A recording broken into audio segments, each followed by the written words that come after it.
The night was thick with Carolina humidity. The moon hung low, swollen, bleeding silver over the rice fields. Inside the Grantham plantation house, 7 men slept behind locked doors, men of wealth, of power, of order. But one man did not sleep. His skin, white as porcelain. His eyes, the faint pink of sunset bleeding through fog. Samuel moved through the hallways like a ghost made of quiet rage. The blade in his hand wasn't a weapon, it was an equation, a final answer calculated over 3 long years. Each step was a sentence in a story no one wanted told. Each breath, a prayer to something older than mercy. When dawn came, the house would fall silent forever. And in the stillness that followed, history would do what it always does. Pretend it never happened. Because this wasn't just murder, it was a correction, and the man they called the Curiosity was finally taking back the study. If that opening made your pulse skip, you're exactly where you should be. We unearth the dark, the buried, and the forbidden corners of history that polite textbooks refuse to touch. Subscribe, join the Brotherhood of Truth Seekers, and step with us into the shadows, where curiosity becomes obsession and obsession becomes vengeance. History remembers names, but legends remember intentions. The air in Charleston carried the weight of river rot and salt. The docks steamed in the morning light, ropes creaking, gulls screaming like souls trapped between water and sky. Thaddeus Grantham adjusted his gloves and watched the slave pens below, his curiosity a living thing inside him. He wasn't there for labor, he was there for fascination. A new word had begun to define his wealth: collector. He collected fossils, rare insects, bones, skulls.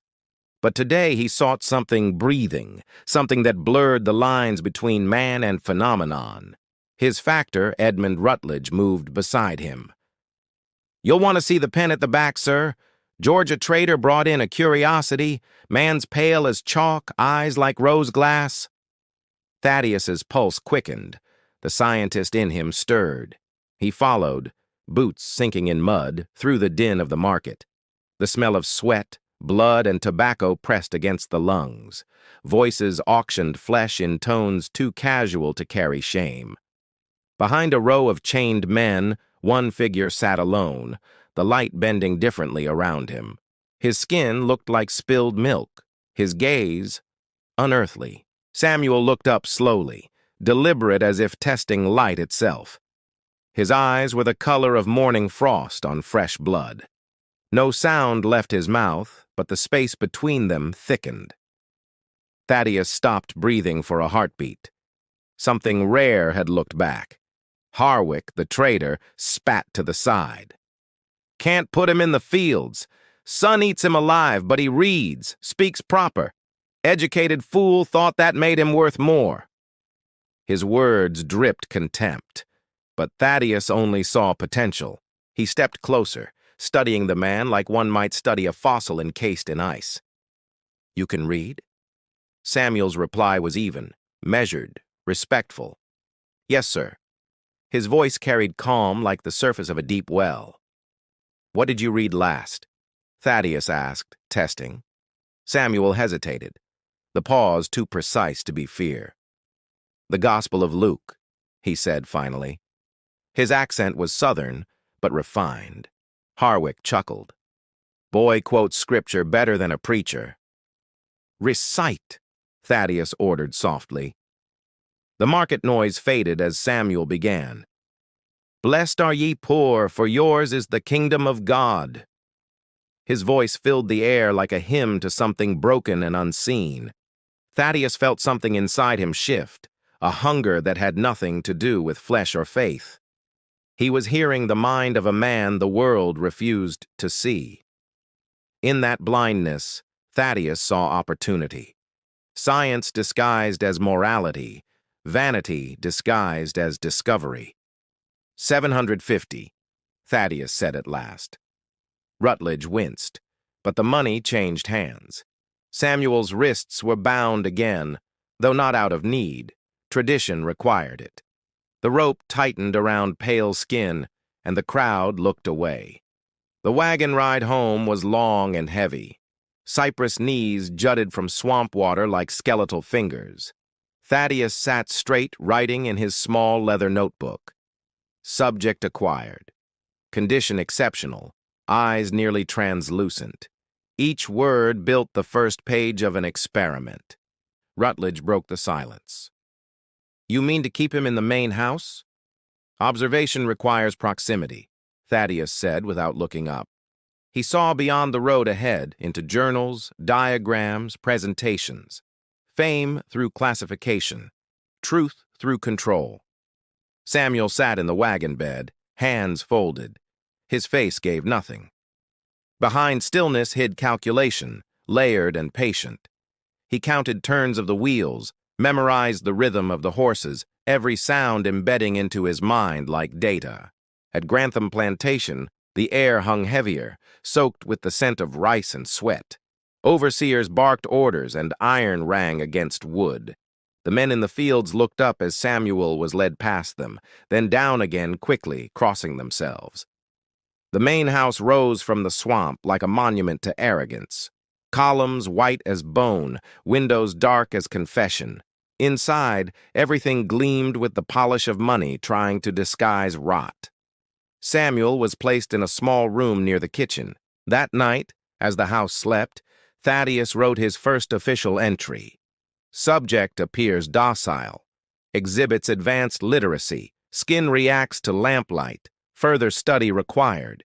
He sealed the page with wax and labeled it the Albino experiment.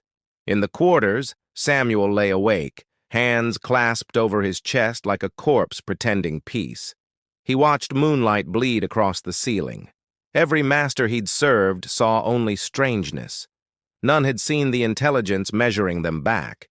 He'd learned patience, learned silence, learned that people who studied him rarely saw him. The lesson was simple. Invisibility was power, and patience was survival disguised as obedience. In the dark, Samuel whispered a single word, "Wait." Thaddeus's fascination bloomed quickly. Each morning brought new tests. He measured Samuel's skull, documented his vision, recorded the angle of his spine. He handled him like a specimen pinned beneath glass. Samuel endured, the stillness inside him sharpening into purpose. At dinner, Thaddeus's guests marveled at his acquisition. "A perfect study of aberration," one said. Samuel stood silently behind him, pouring wine, listening. Every word became a note, every gesture a mark on a mental ledger he never wrote down. When the house slept, Samuel walked the servant corridors, memorizing turns, counting steps, listening to the creaks of each floorboard. Freedom wasn't a dream. It was a formula waiting to be solved. Observation was the first step toward escape. He spoke little, but when he did, his words cut through the static of command. To Ezra, the old stableman, he said one night, "You ever seen a man mistake his own reflection for discovery?" Ezra smiled sadly. "Plenty. They call it progress." Thaddeus believed his notes were neutral, but each observation became confession. The distance between curiosity and cruelty blurred. What began as fascination grew into domination disguised as study. Samuel saw it all and filed it away. Weeks turned into months. The household adjusted to Samuel's presence, and Thaddeus's obsession found rhythm. The scientist within him rejoiced. The man within him rotted. His journal grew thick, each page written in the arrogance of certainty. He didn't notice how Samuel's silence had weight. He didn't sense how those pink eyes, reflective as polished glass, studied him back with equal rigor. Curiosity had become symmetrical. Predator and prey were no longer certain. One evening, Thaddeus asked, "Do you ever dream?" Samuel paused, then said softly, "Every night." "Of what?" "Freedom, sir." The words lingered in the air, heavier than the candles burning between them. Thaddeus laughed to break the tension, but something inside him recoiled. That laugh would echo later, on a darker night, when silence replaced breath. For now, he wrote, subject exhibits philosophical inclinations. Monitor for delusion. Under the same roof, Samuel planned without haste. He watched, listened, waited. His patience wasn't submission, it was strategy. In the quiet, he began the slow, invisible act of reclaiming his name through thought. Ezra noticed first. You're building something in that head of yours. Samuel answered, every man builds something. Some build walls, some build exits. The old man nodded, eyes heavy with understanding. By spring, Thaddeus's fascination grew desperate. Scientific journals rejected his findings. He began pushing boundaries, testing pain thresholds, measuring endurance. He called it inquiry. Samuel called it proof. Proof of what curiosity becomes when it stops seeing humanity. Samuel endured, because endurance was the only rebellion left unseen. Each insult, each cut, each command, he converted into data, fuel for the long equation that would end in quiet arithmetic of blood. The plantation whispered about the pale man in the big house. Some said he was cursed. Others said he was dead inside. Samuel knew neither was true. He was awake in a world asleep in its own cruelty. And in that sleeplessness, he waited for the right variable, the night when science would meet consequence. The first experiment had already begun, and the subject didn't even know it. Morning came slow over the marshes, mist curling like smoke from some quiet battlefield.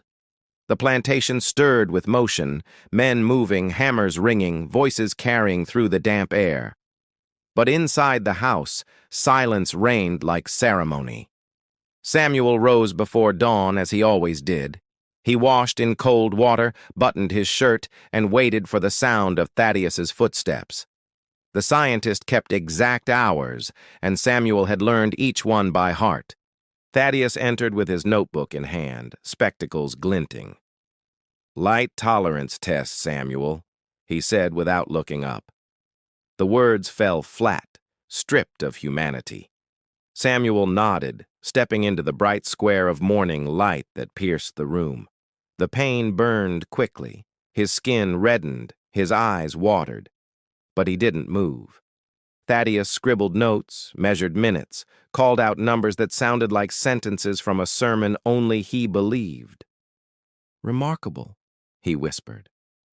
Endurance beyond expectation. Later, when Thaddeus dismissed him, Samuel returned to his room, closing the door quietly.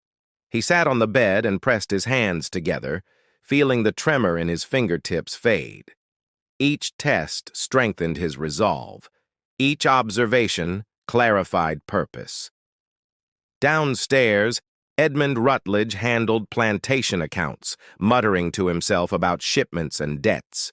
He disliked the house, the silence of it, the experiments that left an aftertaste in the air. But Thaddeus paid him well, and money excused discomfort. At breakfast, the overseer Virgil Cates joined Thaddeus. A cruel man with the posture of a soldier, Cates drank his coffee and said, "That pale boy unsettles the others. They whisper about him, say he walks like a spirit." Thaddeus smiled faintly. "Let them whisper. Fear maintains order. Curiosity sharpens obedience." He said it without irony, the way other men discussed weather. Cates didn't understand, but nodded anyway. Orders were orders. Samuel, standing by the door, heard every word. He didn't flinch. He only stored the sentence away, tucking it into memory beside all the others. The man studying him didn't know he was being studied in return. By afternoon, the air thickened with humidity. Samuel carried books to Thaddeus's study, moving with deliberate slowness. His eyes caught the reflection of his master writing, the quill dancing like an instrument tracing anatomy. Knowledge without empathy, dissection without blood. Thaddeus looked up. "You read still?" Samuel nodded once. "Yes, sir." "Good. Education refines even primitive minds." The insult hung gentle, almost affectionate. Samuel smiled faintly. Yes, sir. It does. Inside, the words twisted like wire. Each evening, Thaddeus lectured him. Anatomy, phrenology, racial theory, science forged in arrogance. Samuel listened with perfect stillness. Knowledge was dangerous only when misunderstood, and he intended to understand all of it. Ezra met him in the stables after dark. The old man's voice was gravel, softened by time. He treats you like you're less than man. Samuel stared at the floor. Then I'll teach him what less than man can do. The weeks bled into each other. Storms rolled across the swamps, thunder shaking the walls, but inside the house, routine never faltered. Tests, meals, lectures, silence. In that repetition, Samuel learned rhythm, when men's vigilance softened, when the house breathed slowest. At dinner, Thaddeus entertained local planters. They drank, laughed, spoke of profit and soil. Samuel poured their wine, silent witness to a theater of arrogance. "Tell us," one man said. "Does he think?" Thaddeus chuckled. "He observes. Observation is not thought." Samuel smiled inwardly. The man who measured intelligence by skull size would never grasp that calculation had no shape, only intention. When you are invisible, thinking becomes a weapon no one suspects. At night, he wrote nothing, but his memory built blueprints. The staircase creaked only on the third step. The study window opened widest before dawn. The overseer's boots sounded heavy even on soft ground. The first theft came small.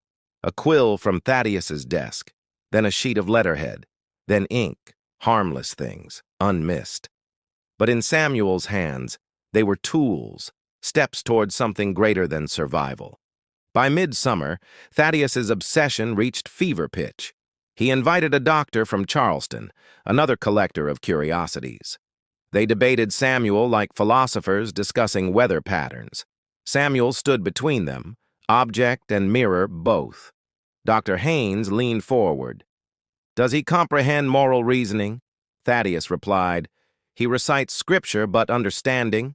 That requires higher cognition." Samuel said softly, "Understanding requires memory, sir." The doctor looked up, startled by the precision. The room fell still for a heartbeat. Then laughter came, brittle and nervous. Samuel bowed slightly and stepped back into shadow. He knew then that the first crack in their certainty had opened. Doubt spreads faster than fire. Outside, thunder rolled again, as if echoing something unspoken. In his small room, Samuel unfolded the stolen paper. He practiced signatures by candlelight. Thaddeus's name, Edmund's, the sheriff's. Each loop of ink brought freedom closer. Ezra entered quietly, bringing him bread. "You playing a long game?" the old man said. Samuel nodded. "Ain't no short one worth winning." Their eyes met. Two men bound by silence, united by the knowledge that patience could kill. In the main house, Thaddeus wrote furiously. "Intelligence enhanced by anomaly," he noted. "Subject adaptable, emotion suppressed."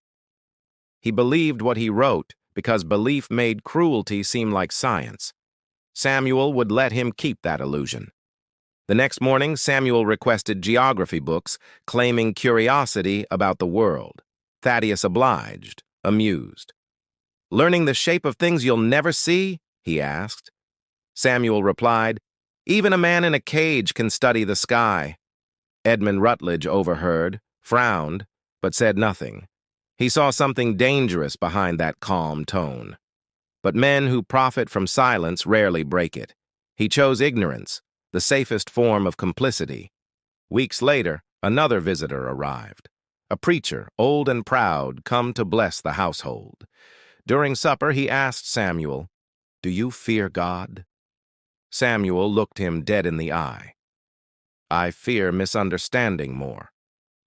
The preacher stiffened, unsure whether it was wisdom or insolence. Thaddeus laughed again, his favorite defense against discomfort.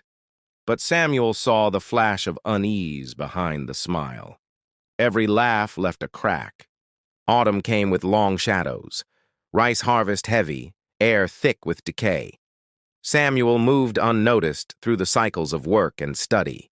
Each day erased another layer of Thaddeus's suspicion. Familiarity dulls fear. Dull fear breeds opportunity. Ezra whispered one night, "You close?" Samuel answered, "Closer than he thinks." His eyes caught moonlight, cold, determined, merciless. When it's time, it won't be noise. It'll be balance.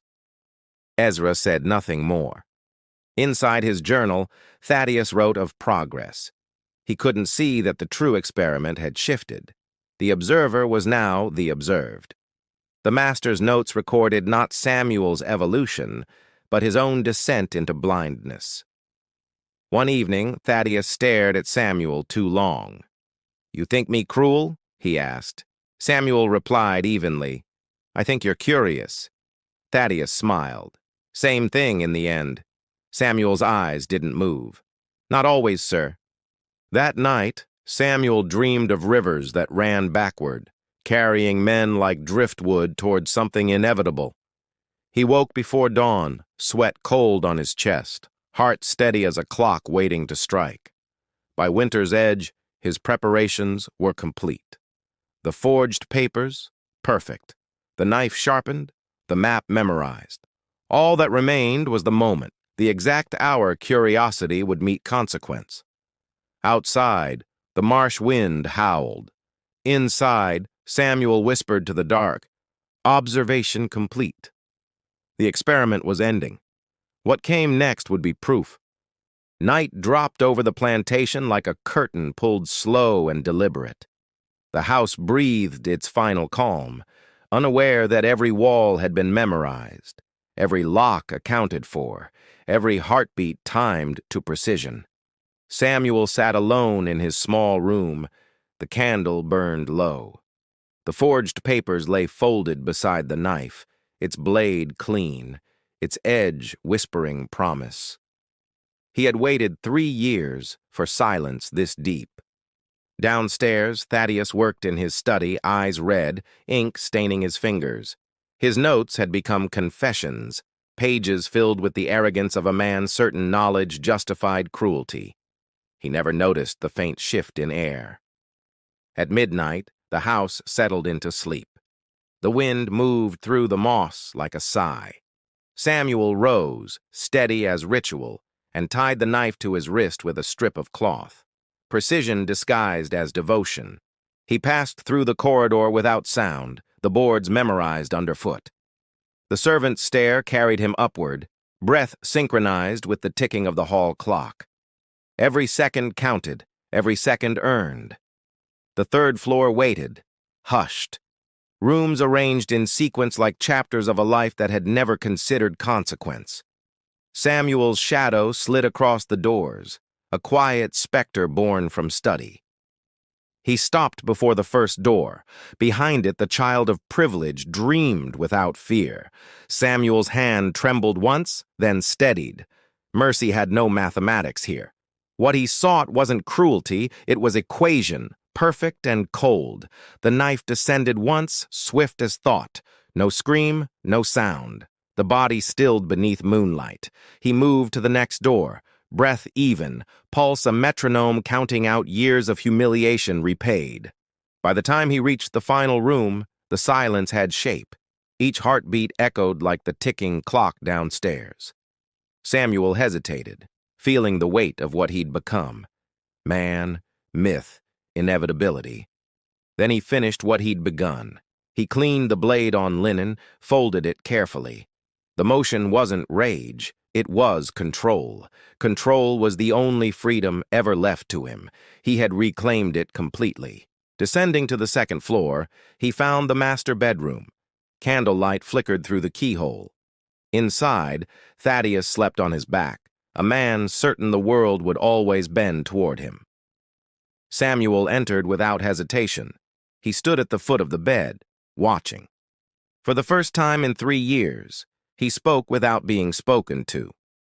"The specimen has completed his study." His voice barely disturbed the air. Thaddeus stirred, eyes opening halfway. Confusion blurred into fear. Samuel pressed a hand across his mouth before the sound could rise. "You taught me observation," he whispered. "Now observe." The knife flashed once, catching the candle's glow. Thaddeus gasped, a sound half prayer, half disbelief, and was gone. Samuel let the body fall back, eyes still open toward nothing. He turned to the desk, wiped blood from the handle, and set a folded paper on top, the ledger page showing his own purchase. The final entry in a transaction that had rewritten itself. Downstairs, the old cook slept in her chair, deaf to the world. Samuel passed her quietly, eyes hollow but steady. Some lives were spared not from mercy, but from purpose. Witnesses required silence. In the dining room, he gathered silver, coins, Thaddeus's watch. Enough to buy time, not luxury. Every item chosen with logic. Proof of theft, not justice. Men chase greed more easily than guilt. Outside, the night opened wide, the air cool and sharp. The dogs lay still in the yard, poisoned hours earlier. Even the swamp seemed to hold its breath. Samuel moved toward the trees. Behind him, the house glowed faintly with candlelight, unaware it had already become history. Each step carried him deeper into darkness that felt more like freedom than the world ever had in daylight. He reached the marsh before dawn, boots sinking in mud. The swamp swallowed sound. Somewhere far off, a heron cried, a clean, lonely sound like the sky acknowledging him and nothing else. In the cabin Ezra had shown him, Samuel waited. The first light broke, gray and distant. He cleaned the knife, burned his purchase record, and ate the bread Diner had hidden for him days before. He sat by the window, listening. Hounds in the distance, faint but organized. Search would come soon. He'd given them a trail to follow, toward the river, toward misdirection. He had learned deceit from masters. As daylight rose, he thought of Thaddeus's journals, filled with observations of his skin, his blood, his endurance, all data, no understanding. He wondered what Thaddeus would have written now. Subject unpredictable. Results fatal. By afternoon, the search began.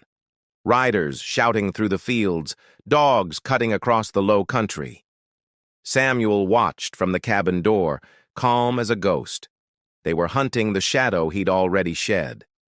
Night returned before they reached the swamps. Lanterns bobbed in the distance, reflections trembling on black water. He slipped away like mist, his pale skin finally serving as camouflage instead of curse. He moved northeast, one slow mile at a time. Each step erased a part of who he'd been. Names had weight, and he was done carrying his. What walked now had no name left, only intention. Days passed. He stole food when needed, slept beneath fallen trees, read the sky for direction. The maps he'd memorized lived in his mind like scripture. Each river, each crossing, every road to the next breath. In the first town he reached, he bought clothes, darker, rougher. Tinted spectacles hid the eyes that once defined him. The shopkeeper never looked twice. Samuel paid in silence and disappeared before suspicion found him. Rumors spread faster than he could travel. An albino slave killed his masters, they said, vanished into the marshes. Every retelling reshaped him, monster, ghost, savior. He became what fear required. By June, he'd reached another plantation under cover of night. He broke in, took papers, money, food, left behind a pale handprint on the wall. A message for those who understood symbols better than words. Soon the thefts became legend. 7 houses struck, all without sound. The planters whispered of curses, of science turned against itself. No one dared speak his name aloud, though none had truly known it. Sheriff Peaton raised rewards, sent hunters across counties. None found him. They searched for a face too obvious, a color too pale. Samuel walked among them dressed as shadow, unseen, unimagined. He passed through forests, fields, and forgotten roads. Every step away from Charleston was another toward truth. Revenge had burned clean, leaving only purpose, the strange peace that follows inevitability. On the 10th night of his escape, he looked back once. The horizon shimmered with heat and distance. Somewhere behind it, the house still stood in ruin, its silence preserved in memory. He smiled then, not in triumph but in recognition. He had become proof, the living conclusion of every cruel hypothesis ever written about him. Observation complete. Experiment closed. And as the moon climbed higher, Samuel whispered the last entry of his own making. The specimen survived. The observer perished. Then he vanished into the dark, the world forever altered by his study. Morning broke over the river with a strange calm, mist crawling low across the reeds. The searchers had given up by now. The plantation stood quiet, but its silence had weight, like judgment left unfinished. Sheriff Marcus Peaton leaned over his saddle, sweat streaking his collar. He'd spent 3 days tracking through mud that swallowed boot prints. No scent, no tracks, no body. "He's gone," his deputy muttered. Peaton didn't answer. They all knew the truth they wouldn't write. No one escaped like this, not without help. The men whispered about ghosts, demons, angels of vengeance. The sheriff called them fools but crossed himself anyway. Back in Charleston, Thaddeus Grantham's death became spectacle. Newspapers printed careful sentences, stripped of guilt, polished for society's comfort. Tragic incident, they wrote, runaway responsible. No mention of the page left on his desk. Behind those articles, planters met in secret. They feared not the killings, but the idea. An educated slave who could plan, calculate, disappear. That was infection, not rebellion. Containment mattered more than capture. Samuel had already understood this long before they did. He walked the roads disguised as weariness itself, his eyes hidden behind tinted glass, his posture bent, his tone humble. Every lie a perfect echo of survival. In a small town outside Columbia, he sold silver candlesticks for cash. The broker didn't ask questions. Men rarely question profit. Samuel thanked him with a voice stripped of accent, learned mimicry his final disguise. At night he stayed in barns. By day he moved beneath trees. The scent of pine replaced the rot of rice fields. The world felt wider but not safer. Freedom still had borders made of fear.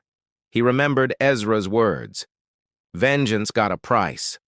He understood it now. Revenge wasn't fire, it was frost. It left everything cold, even the heart that demanded it. But cold carried him farther than warmth ever could. By June's end, he reached the edge of Georgetown. Another plantation burned in rumor that week. Papers missing, ledgers destroyed, cash taken. The overseer said he saw a pale handprint on the window.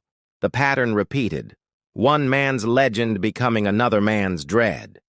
Planters sat awake in their studies, listening to every creak, imagining pale eyes at their windows. Paranoia spread faster than truth. Samuel needed no weapon beyond memory. He left letters, unsigned but eloquent. Every number you wrote in your books was a man. Every price, a life. Now your records burn as theirs once did. Each line calculated to cut where belief hid. By August, bounty hunters swarmed across counties. They carried pistols, dogs, and arrogance.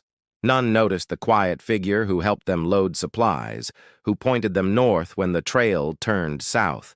The man they sought had become their guide. He crossed rivers under moonlight, moving through water that shimmered like mercury. Each reflection showed another version of himself. Slave, scholar, ghost, consequence. He didn't know which one the world would remember, only that it would remember. One night, a photographer found him near Columbia. The man offered coin for a portrait. Samuel agreed. The lens captured him in perfect stillness, expression calm, eyes unreadable. "Why?" the man asked. "To leave the truth behind," Samuel said. Days later, copies of the image spread through Charleston. The face looked almost unreal, like myth pretending to be man. Authorities distributed it everywhere, unaware they'd become participants in the legend they feared most. Each plantation burned a little brighter with rumor. The man who'd been studied now studied them all. His shadow stretched longer than his reach, his silence louder than sermons. History had already begun to tremble. In Charleston, Dr. Whitfield read the reports and could not sleep. He remembered Samuel's voice, calm and precise. Observation complete. Those words returned each night, whispered in the space between thought and guilt. He began writing letters against slavery, cloaking argument in science, hiding morality behind data. The irony didn't escape him. Samuel had infected him too, not with terror, but with conscience. That was the subtler revenge. By September, Samuel reached Virginia. There he found refuge with men who understood the coded maps, the secret roads north. They didn't ask names, only destinations.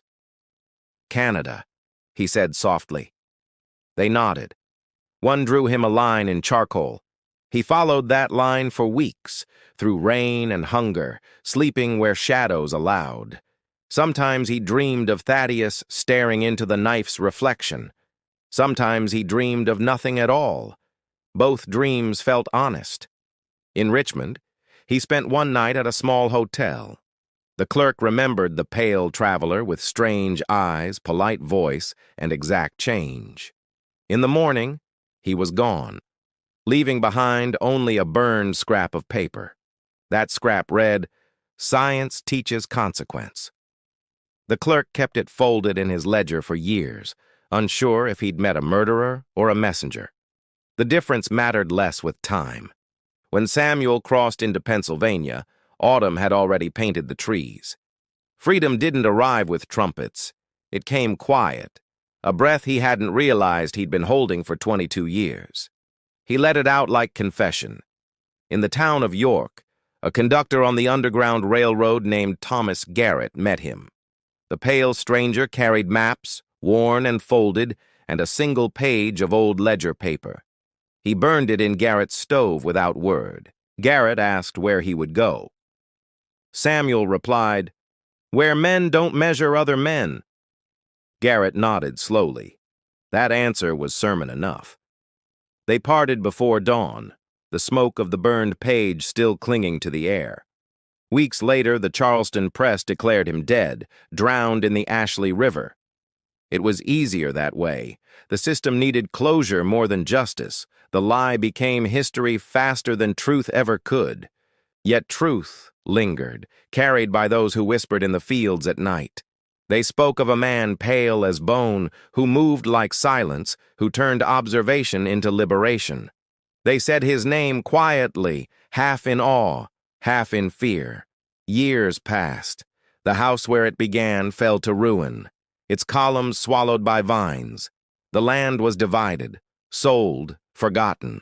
But some nights the river fog carried shapes that made even skeptics lock their doors. Old Edmund Rutledge left Charleston entirely. He told no one why, but servants said he woke screaming at unseen faces. Guilt has its own hauntings. His ledgers remained untouched, gathering dust like confessions written too late. Dr. Whitfield died decades later. In his desk lay a note. "He studied me better than I studied him." That single line became his obituary in truth, though never in print. And Samuel, if he lived quietly. No records, no grave, no sighting that survived verification. Maybe Canada, maybe nowhere. Maybe he became the myth they made him to justify their fear.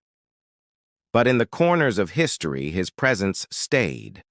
A mirror waiting for anyone arrogant enough to look. The lesson had no sermon, only reflection. Those who saw it understood. Those who didn't repeated the experiment. Men told the story differently each generation. Some said he was justice, others called him damnation. But all agreed on one truth whispered like prayer. The man they bought as curiosity taught them what it meant to be seen. And when the wind passed through the old marshes, rustling the moss, it carried words only the guilty could hear, soft, steady, and absolute. Observation complete.